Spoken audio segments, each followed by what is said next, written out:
Well, they're the number one ranked team in the country for a reason, I guess. Actually, there's lots of reasons that they're ranked number one, and West Virginia just got a face full of all of them in the beatdown in Tucson that they just took. Mountaineers and Arizona Wildcats. Mountaineers handed a big loss out west. We're going to break it down here on this episode of Mountaineer Moment.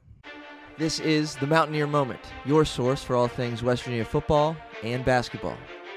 From pregame to postgame coverage and breaking news, we've got you covered. Let's go. Welcome in, everybody, to another episode of Mountaineer Moment. My name's Troy. This is your source for all things West Virginia football and basketball.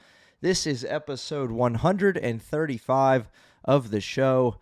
Would love for you to subscribe to this growing channel on YouTube, Apple Podcasts, Spotify, Amazon Music, wherever you're watching, wherever you're listening. Hit that subscribe button for us, and so you can be in the know when we have new content coming your way.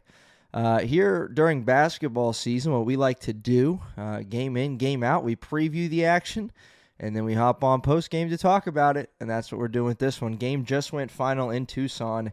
Final score, 88-53 in favor of the Wildcats. The number one ranked team in the country improved to 20-0. West Virginia on the season falls to 13-7 and 4-3 in conference play. And over the course of this episode, we're going to break down this game, whether you like it or not, and we'll talk about, the number one team in the country, 20-0, and we saw every bit as to why they're ranked where they're at and why they're undefeated so far this season. So we'll talk about Arizona. We'll talk about what went wrong from West Virginia's perspective, right? I mean, yeah, they're a really, really good team, but there's some things you can find that you didn't do well in a 35-point loss, and so we'll talk about just that. Some other key takeaways from the game, right? It wasn't all bad, although it was mostly bad. And then, we'll start with this last point actually on your screen if you're watching on YouTube. We'll just start at the bottom right there. That win against Arizona State on Wednesday night was obviously really, really important. I don't know if you guys follow Ethan Bach on X, big Mountaineer news who provides there. And so, he mentioned that, and I was like, yeah, I mean, that's a great point. That win against Arizona State was so important, and we knew that, but now we really know that because you didn't want to go out to Arizona and drop two. And you didn't because you got that win on Wednesday night against Arizona State in a tight game that you extended the lead late. You take the trip to Tucson, you stay out west, and then you just fall to Arizona. And it was start to finish in this one. Arizona jumped out to a quick lead and did not look back. They are legit. So we'll start with them, then we'll talk about just the impact from the Mountaineers and what we saw from them. But, this Arizona team we mentioned pregame, really, really balanced attack that they have, and they showed it. They were led by Braden Burries, who started it early and often. The freshman, 22 points for him, knocked down 4 of 8 from downtown. Krivos had 11 points, 12 boards, 3 blocks. Mentioned him as a double-double threat. He had one in this one. Awaka off the bench in 22 minutes had 14 rebounds. Koa Pete had 17.7 boards. He was really efficient, 7 of 9 from the floor. And then their guy, Delorso, came into this one 0 for 14 from 3 over the last few games. He was 2 for 5, made 12 points 2 for 5 from 3 and 12 points off the bench for Delorso. But, they started off really well, and I actually pulled the halftime numbers for you too, just to put things in perspective a little bit. So the rebounding margin, it was a 43 to 23 game at halftime, and the rebounding margin was just 1 in favor of Arizona, 21 to 20. Well, in the second half, that rebounding margin went up to 13, so they out-rebounded the Mountaineers on the game 43 to 30, so you do the math, or I'll do the math for you. That would be a 22 to 10 swing in that second half. So interesting kind of nugget there. We knew that their size was going to be a problem, but this Arizona team, greater than that, I mean, they can get it done so many different ways. That's what a balanced attack does, right? You got 6, 7, 8 guys, whatever, 15 points, between 15 points and like 8 or 9 points a game. That's incredible. And that means you can afford for 1 or 2 of those guys to have an off night, right? We just mentioned Delorso has been off shooting, and that hasn't kept them from winning games. Koa Pete or Burries or Jaden Bradley can have an off night. Jaden Bradley was their best three-point shooter. He didn't make a three in this one. They still won by 35, right? Like, there's things like that that bode well for them, right? If we're going to be honest with this Arizona team, and this is not an Arizona podcast at all, and we'll get off the subject in a moment and talk about our Mountaineers, but this Arizona team, as you play that forward, you think toward March, they're 20-0, they're 7-0 in the Big 12, and they got what it takes to win. And being able to do it in so many different ways, you need guard play, you need defense, you need some size, you need some guys that you can trust to say, all right, go and get me a bucket. And they got a couple of those guys, I think, in the backcourt, in Braden Burries and Jaden Bradley. Really, really, really good team. Great bigs. And then you throw in Koa Pete, freshman sensation, 17 points tonight, into that equation. So they're really good. I thought a couple things stuck out to me, again, more on Arizona in this one. One, we came into this game knowing that they had some guys that could shoot the basketball that, again, weren't necessarily shooting it so well coming into this game. They're not a three-point shooting team. Like, they don't attempt a ton. They only attempted 23 in this one, but they made 10 of them. They got to the line 23 times compared to 4 for West Virginia. But they made 43% of their shots from downtown, 53% from the field. So they just got it done. And at halftime, they had made 6 out of 14 threes, so they made another, 4 for 9 in that second half. So they just don't shoot a ton of threes, but they were efficient tonight, making 10 of them. And so that hurt you. Second thing that I noticed from this Arizona team, and it's not like this amazing, incredible surprise, but I was impressed with their intensity on the defensive end, in particular, their ability to defend without fouling. Sure, there were probably a few calls I was like, okay, well, you just called a ticky-tack foul on the other end. Why not call it, both ways? Like, there were a couple moments I was like that. Obviously, that's not changing the outcome of this game, but, like, by and large, on the whole, like, they did a really, really good job from start to finish just defending and, making it hard for entry passes, making it hard for swings, right? If you make a lazy pass, it's getting picked off. West Virginia had, just 11 turnovers. Felt like a little more because some of them just felt like silly turnovers. Again, out-rebounded 43-30. Arizona's really big, and you struggled with that. West Virginia did not get really a whole lot from their bigs at all. I mean, at all. Your leading rebounder, believe it or not, Amir Jenkins, 8 rebounds, 0 points, 0 for 5 from the floor, but he rebounded the heck out of the ball. One thing you do like as a team for West Virginia, you fought. They did. They were bought in, and they tried, and you were just outmatched, outclassed, out-physicaled, out-toughed, and outplayed by the number one team in the country. And so, but they did have an effort, start to finish. They continued to play hard, and, you can applaud that, of course. But, yeah, Arizona's defense definitely impressed me. I knew what they brought to the table offensively. I knew a little bit, obviously, of what they bring defensively. They're the number one team in the country. Go figure, they can play some defense. But they really made it hard for West Virginia all afternoon long to do anything that they wanted to do. So if you take a look at West Virginia's box score, they had 3 guys in double figures, including Huff and Eaglestaff with 10 points in the starting lineup, and then Chance Moore with 12 points. And that was it in double figures. DJ Thomas, 4 points, 3 boards off the bench. Morris Ugasuk, we had a sighting for him. Nice cut that he had late second half in garbage time. He played 11 minutes, had 2 points. Belo, 8 points, 3 of 10 from the floor.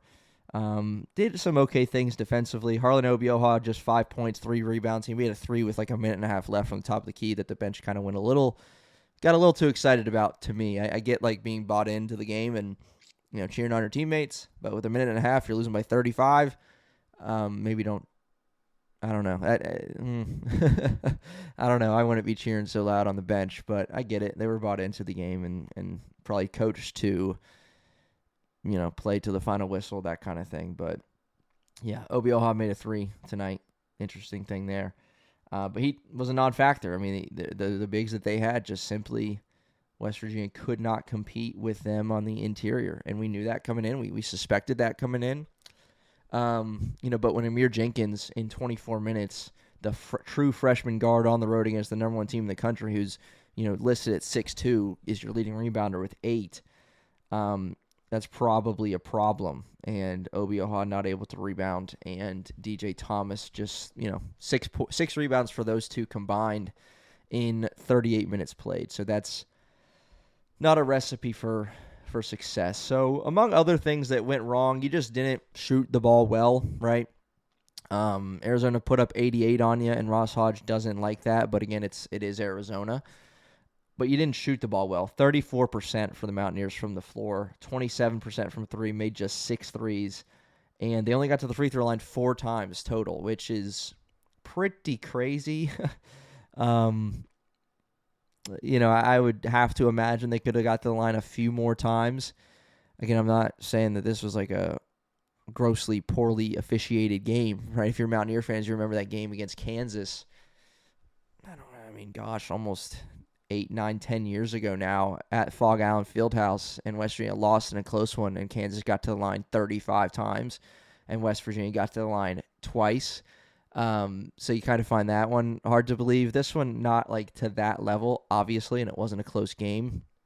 But 4 free throws with the intensity, the defensive intensity Arizona was playing with, that's a little shocking. But is what it is, I will say this: if Arizona gets a free throw margin like that, every game, and they make 10 of their threes, 10 of 23 from 3. They might not lose all season long. And they have the talent. My goodness, they've got a gauntlet coming up in the Big 12. We mentioned pregame that they've played the bottom of the Big 12 so far, but they've taken care of business. And obviously they have a very impressive non-conference slate that they journeyed through, and continue to handle business. Wins over Florida and UConn and Alabama and Auburn, and that's just to name a few. And they're continuing to knock out the teams in front of them. They're 20-0 for a reason. Extremely, extremely talented team. A few other takeaways. I started to mention, then I got on a little rabbit trail, but Honor Huff came out shooting aggressive. You like it. He was 2 for 9 from 3. Not to sit here and be like, oh, the game would have been different. He would just make shots. That's not what I'm saying, but that hurt you. Because he had some open looks. Belo 0 for 3 from 3. You couldn't get it inside to Obioha. You had some silly turnovers. Jasper Floyd, the point guard, 1 of 3 from the floor, 4 rebounds, 2 points, 2 assists. And I don't know if it's, we saw Honor Huff on the ball a lot and even taking more 2s than he normally does. Because he took 6 2s in this one. I don't know if that's a season high, but it's probably close. Some floaters inside. And missed most of them. He was 4 of 15 from the floor, which obviously is not getting it done. But that could be due in large part to the fact that Jasper Floyd is a liability as a scoring point guard, and Arizona, knew that, and they exploited that. Right? There were a few times they weren't really guarding him on the 3-point line, and they were daring him to shoot it, and he didn't. And as intense as their defense was, they were not like every possession. If you didn't watch the game, it wasn't like every possession Jasper Floyd was just wide open from 3. It wasn't that. There were a few times I noticed, hey, Jasper could shoot that, and he didn't. He just didn't attempt a 3 in this game. Kind of an interesting point there, but Chance Moore was pretty good. The length that Arizona had bothered him a couple times, though. Block shots. Obioha dealt with that. DJ Thomas had his shot blocked a couple times, and hopefully you learn from that. I think hopefully a key takeaway that we're going to look back on this game later on is that you got better from it because you played against elite level competition from guards and wings and big men, elite competition, and you got blasted. You got punched in the mouth, right? It wasn't that Arizona just came out and took the lead early. They dominated the second half as well. They beat you by 15 in the second half. This mirrored in a lot of ways the game that you had against Houston. So that game against Houston won that game 77-48. Obviously, this one 88-53. So 2 absolute blowouts. You were also blown out by Iowa State on the road, 80-59. So I will say this, and we said it pregame, West Virginia's 2 losses in Big 12 play came on the road against Iowa State and Houston, both on the road. and now you drop this one to the number one team in the country in Arizona on the road. So those are not three bad road losses in any way, shape, or form. And I don't know if you follow Joe Lenardi on X, but we're at that season again. He's dropping bracketology and all that stuff, and West Virginia was on the sheet, right? It's like a one-page sheet where he's got the 1 through 4 seeds. He's got the teams on the bubble. He's got the teams, a little bit more off the radar, but in the picture. And West Virginia creeped up into the picture on his, it must have been Saturday morning, reveal as to what he's thinking with teams right now. So they're probably off of that picture now with this beatdown, but they did make the Lenardi sheet as it stood at on January 24th pregame. So, we got, less than 2 months until Selection Sunday and a lot of work to be done. But that's why we'll start and finish with that same point. That win against Arizona State, to get that 12-point win, to get your first road win of the season was big. And now you got back-to-back home games, and you sit at 4-3 in conference. You got Kansas State and Baylor coming up. Kansas State is really struggling. They're 1-5. Baylor is 1-5 in conference, and so, the pressure's on you. I mean, those are teams. Theoretically, again, there's no days off in the Big 12. I really fully believe any of these teams on any given night can beat, the top teams. But if you want to be in that picture, if you want to be on that sheet that Lenardi has, and again, take that with a grain of salt because we were on everybody's sheet last year and didn't make the dance. That's neither here nor there. Just thought I'd throw that in. But Kansas State and Baylor are your next 2 games. They're really struggling. Point blank, period. They are really, really struggling right now. So those are opportunities, and those are your next 2 games, and they both come at home. And so the challenge would be for, West Virginia is still perfect at home. It's a great thing. It's amazing.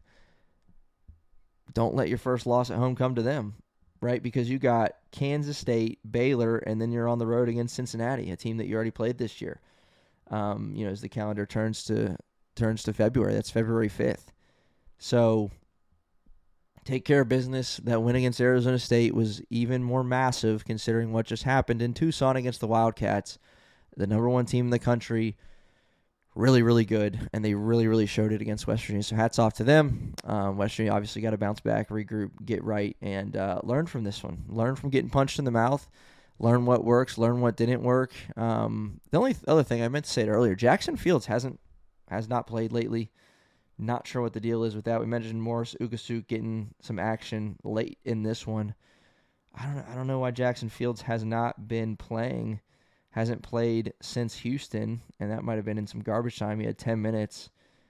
That was almost 2 weeks ago. Played, in a blowout game. Played 2 minutes against Cincinnati. Played 7 minutes against Iowa State in a blowout game. He played 26 minutes against Ohio State way back a month and a half ago. But just not a lot of time. Not a lot of time from Jackson Fields, and I don't really get it. You would think maybe that would be a guy who could do something against the size of Arizona, not the big guys, but Koa Pete. Jackson Fields is 6'8". Maybe he could have played a role. I don't know, but he didn't. He wasn't given an opportunity to, so I don't know what's going on there. But I'm not the coach neither, so Arizona's legit. There was a lot that went wrong for West Virginia. It leads to this blowout loss. But again, put things in perspective. Your 3 blowout losses in conference play all come on the road and all come against really, really, really high-quality opponents that have their sights set on a Final Four. So, hard to be too mad with that. But that just makes the winning at home, taking care of business, beating teams that you should beat, all the more important as you try and keep your head above water and try your best to stack wins and see where you sit on Selection Sunday, right? Because, you drop to Kansas State and Baylor, like we're not that conversation's over. That conversation's over if we drop those. So, if you want to stay in the conversation, you want to stay somewhat relevant, right? You're gonna need to stack some wins at home, and you're gonna need to beat some teams. You're gonna need to get some more road wins at some point, and Kansas is your 1 win this year against a ranked opponent, but there's going to be other opportunities, right? You got right now, as far as ranked teams, you got Texas Tech, BYU. That's it at the moment, crazy enough. So you got Kansas State twice. You got Baylor, Cincinnati, a team you already beat. You got UCF, who's been a little bit of a surprise. They've been decent. You got Utah, TCU, Oklahoma State, who's getting blasted by Iowa State right now, BYU, Kansas State. Again, we mentioned that, and UCF again. So there's winnable games out there. You just got to go win them. And again, Rabbit Trail, I know. We talked about it. You did yourself 0 favors in the non-conference because you didn't beat a single team. Didn't beat a single team. Point blank period. Did not beat anybody in the non-conference.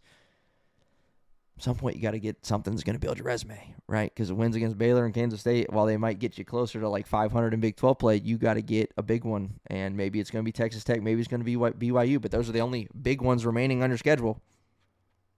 Right? How far is an Oklahoma State win going to take you? How far is a win over TCU going to take you? How far is a win over K-State going to take you? Or even UCF? Not very far. The opportunities that you have now to get a really, really, really impressive win, that list is shrinking because obviously the first half of your conference slate is tougher than your second half, which isn't a bad thing. But, I mean, you've had Iowa State, Houston, and Arizona through your first 7 games, and over your next several, you only got 2 ranked teams, and they're Texas Tech at home and BYU at home. Defend home court, win those ones, and you got to start knocking off some teams on the road. You got your first one in this road trip against Arizona State. That was huge. Keep stacking wins, find a way, bounce back from this, and that's it. I'm done rambling now, but this is episode 135. I don't know what I said earlier, if I said 134, but this is 135 of Mountaineer Moment. My name's Troy. Hit that subscribe button for us, and we will see you next time. Let's go Mountaineers.